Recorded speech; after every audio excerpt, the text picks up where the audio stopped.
Today we're checking out NZXT's latest case. This is the H7 Flow RGB. Yes, they already have the H7, but this one has been tweaked a little bit and has some nice, interesting changes to this ATX mid tower. With a different PSU placement and the ability to mount fans across the bottom here, there are some nice upgrades that kind of blend the line between mid tower and dual chamber. So let's dive in and check it out. Hey everybody, I'm Jordan with 9 to 5 Toys. We are checking out the H7 Flow. This is the RGB version. So NZXT does have two versions of this available. The regular H7 Flow, which is coming in at $130, and the H7 Flow RGB that we have here, that comes in at $150. And as you would expect, the H7 Flow RGB is coming with RGB fans pre-installed here in the front. And this time, what they're doing is they're using this new all-in-one unit that is three 120mm fans all put together into a single unit. So you don't have to mount three, you're just mounting one, and then additionally just has one cable running from this as well. So that makes mounting and routing cables quite a bit simpler. Now, one other thing to note here, this is about $70 for the F360 Core RGB. The fans by themselves, if you were to get a 120mm RGB fan from NZXT, are $20. So you're spending a little bit more money, about $10 more for this, instead of three single fans. But what you're getting with that is a simpler build and a simpler process for getting everything mounted and ran. So you kind of got to gauge in there, what you're looking for. And if you want to save a little bit of money or if you want to save a little bit of stress and make things a little bit easier. But this is what comes in the H7 Flow RGB pre-installed here in the front.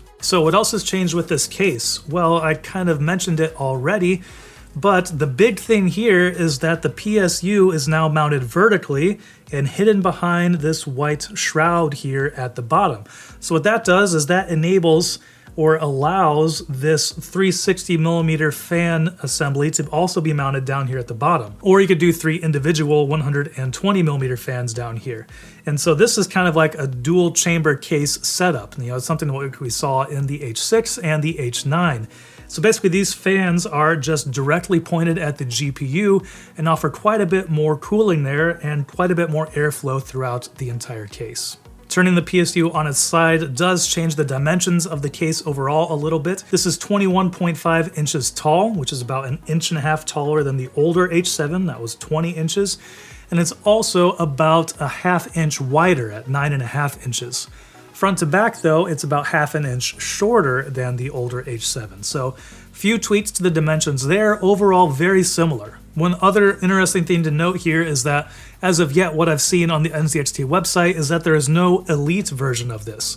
You can still get the older H7 Elite, which would replace this mesh panel up front with the same tempered glass as you see here on the side, but that is not currently available, and I don't know if it will be available for this new H7 layout. Overall, this design is just in line with all of NZXT's other cases, which is, very, very simple, very boxy, which I enjoy. I think that simplicity makes it look nice and elegant. There is the little stamped logo up here in front, but otherwise it's pretty stealthy. There's nothing gaudy on here that really stands out as a over-the-top design when it comes to a computer case. This white version that we have here, the case is also available in black.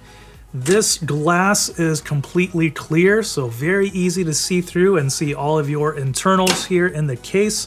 The black version will have a slightly tinted glass, and that's what we saw on the H6 build that we did. You can check that out up here in the corner if you want to see a little bit more about that. My only complaint with the design isn't necessarily from the case itself, it's actually that new F360 fan assembly. It's RGB, but unfortunately when you have it mounted like this on the bottom with the fans facing down, so it's pulling air in and pushing it up towards the GPU, when I'm sitting at my desk, there's a little gap between the back of the fan and the plastic of the fan, which is diffused. It diffuses the RGB lighting, like what you're seeing up front. And that means that the LED light is just shining directly into my eyes. And while it's not the end of the world, it also just kind of stinks because it's this extra bright light that's shining through there. I wish there would have been maybe just a little bit more thought put into either the placement of the LEDs or making that diffused plastic go high enough that it covers them up. But when it comes to building, NZXT is making things pretty easy and straightforward here. All of the panels do come off without tools. You just kind of pop it off on the side and they can pop back in. You can remove, obviously, this side. You can remove the other side to route all your cables. The top, so you can mount, your radiator up top here. You can also remove the front, so you can mount a radiator or fans up front. And this comes with the 360 up front here, but it's big enough to accept a 420 as well if you have fans that you want to mount up there. NZXT includes plenty of Velcro straps and channels for running cables, and they're also easy to access behind that right side panel. There's also plenty of room up near the top, which can get a little bit cluttered. One example of that is up here in the corner where you have to reach these power cables to the top of the motherboard. Even with this 140mm fan in the back here, the 360 radiator, this is the Kraken Elite RGB up top, and I was still able to very easily get the cables routed up here to the top of the motherboard for power. So sometimes on some cases that can be a little bit tight and you have to kind of plan out how you're putting things in there. But with this one, it's big enough that you don't really have any issues there. There is a removable bracket for mounting an HDD or SSD on the back here, but that also provides a nice flat area to mount other accessories. For the Strimmer V2 cables that I have going to the motherboard here, there is a little extra controller, and that was the perfect place to mount that. There's also plenty of room kind of behind the shroud in front of the PSU to mount other accessories. That's where I have a little external USB controller, so I can also plug in more of those accessories and control my RGB a little bit better. And as you can see, there is plenty of room in here for mounting large GPUs. The one that we are running in here is the RX 7800 XT Sakura edition from Power Color, and it just looks great in this build. Obviously the white with the pink flowers in here fits it very well. It's just a very clean, pleasing aesthetic. So everything works well together here with all the white hardware. The only issue I had with that is that there is a little bit of GPU sag.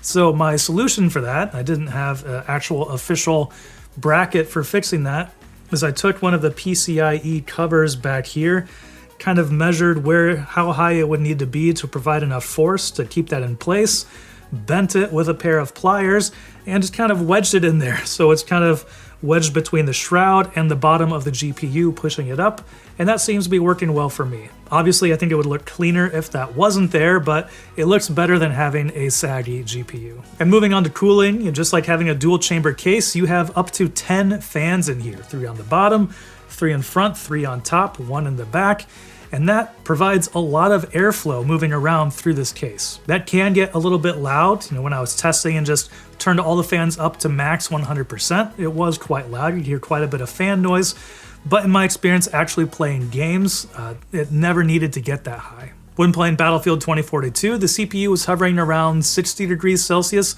and the GPU at 53 degrees Celsius. Running the Cinebench benchmark saw CPU temps go up to about 87 degrees Celsius, and GPU temperatures got up to about 55 Celsius when running the Heaven benchmark. I was comparing my notes with the H5 case that we did a review of. Check that up here in the corner, which does not have the fans across the bottom here. It has that one interesting fan kind of shooting from the corner. And in that, with the Heaven benchmark, I was getting about 78 degrees on the GPU. So this is a pretty huge difference at just 55 degrees when I was running it in this case, with that direct airflow coming from the bottom here. So I do think that having those fans on the bottom is making a pretty significant difference in cooling the GPU. So altogether here, I like the changes that NZXT has made to this H7 case. I think mounting the PSU vertically to open up that space down here for fans has made a pretty big difference for cooling, and it hasn't added that much overall to the dimensions of this. It is still a large case, but that has its pros and cons. It's very easy to work in and build and route cables, but takes up a little bit more room on your desk. Me personally, I'm not the most experienced PC builder, so I enjoy having a little bit more room to move and work and mount and route things in here. At $150, it is kind of out of that budget case price point. You can get the non-RGB version, which comes in at $130, or if you're looking for something a little bit smaller and a little bit more affordable, check out the H5 that we did review. But that's going to wrap it up for this look at the NZXT H7 H7 Flow RGB, this new 2024 version. Let me know what you think about it down in the comments below. And if you're looking for some other videos to watch, I'll link to our review of the H6 as well as our most recent video. And thanks for watching. If you enjoyed this video, please give it a thumbs up so others can find it easier, and consider subscribing. This is Jordan with 9to5 Toys.